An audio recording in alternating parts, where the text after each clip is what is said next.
And welcome back to News Live at 6. New legislation passed in New York is creating a safer environment for youth sport programs to practice and play. Here to tell us more about the AED requirement is our reporter, Moira Vaughan.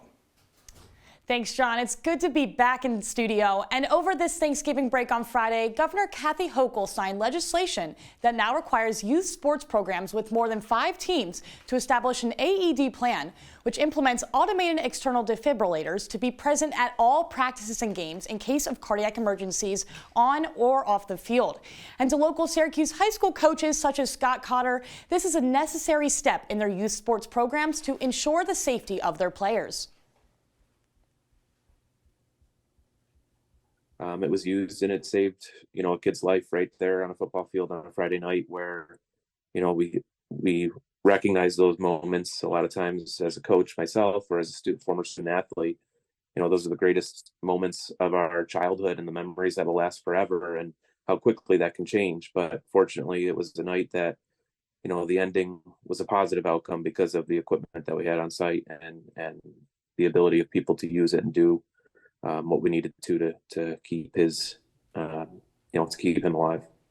Now, this legislation is heavily supported by Buffalo Bills safety Damar Hamlin, who suffered cardiac arrest last February against the Cincinnati Bengals upon being hit in the chest, luckily receiving treatment from an AED device.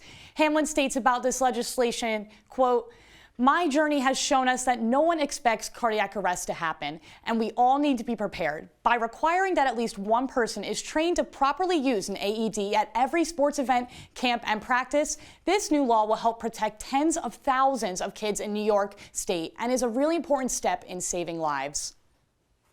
Now, Scott Cotter tells me that the process is very simple to go through certification for an AED and that they're fairly simple to use. And to quote Scott, "In the long run, this is life or death. We would do anything for our student athletes because most coaches see our athletes as an extension of our family." And according to CNN Health, 7,000 kids under the age of 18 experience cardiac arrest every year in our country.